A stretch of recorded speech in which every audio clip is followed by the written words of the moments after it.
आदरणीय छत्रपती शिवाजीराजे, महात्मा ज्योतिबा फुले, विश्वरत्न डॉक्टर बाबासाहेब आंबेडकर, राजमाता महाराणी अहिल्याबाई होळकर, संत भगवान बाबा, संत तुकाराम, संत सावता महाराज या सर्वांना वंदन करून आजच्या सभेचं आकर्षण महाराष्ट्राचं ओबीसीचं नेतृत्व आदरणीय भुजबळ साहेब आणि सर्व ओबीसीचे नेते, फुलेपीठ, बंधू भगिनींनो आणि पत्रकारांनो, बांधवांनो, आजचा हा मेळावा आहे या राज्यामध्ये अतिशय भेदरलेल्या अवस्थेची स्थिती निर्माण होण्याचं काम झालं।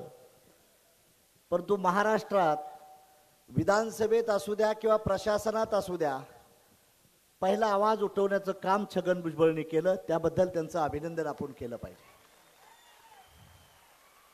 आपण त्यांनी कुठल्या समाजाच्या विरोधातलं नाही बोलले किंवा आम्ही मंडळी बसलेलो विरोधात कुणाच्या बोलत नाही।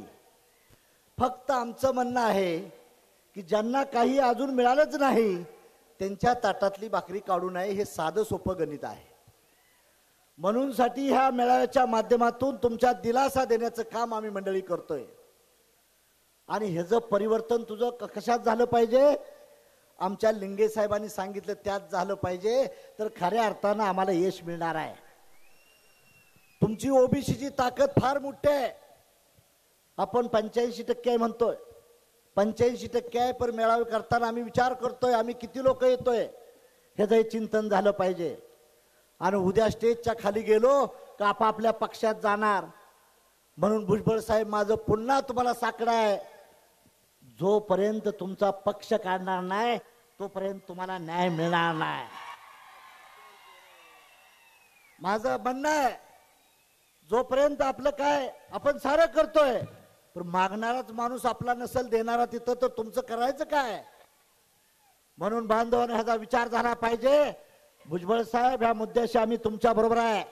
माझा राष्ट्रीय समाज पक्ष सर्व ताकदीने तुमच्या बरोबर असेल, एवढं आम्ही सांगू इच्छितो। आणि आपलं म्हणणं आहे, जर ह्यात क्रांती होत असेल तर आपलं होणार आहे।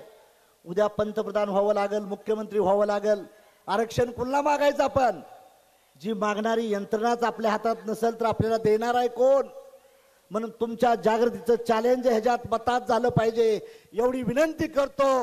आणि भुजबळ साहेब, मी तहत तुमच्यावर आहे एवढा विश्वास शब्द देतो आणि आपली रजा घेतो। जय हिंद, जय भारत।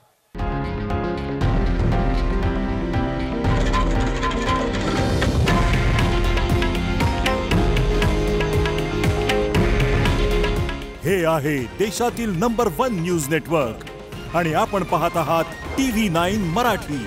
काळजी तुमची, हित महाराष्ट्राचं।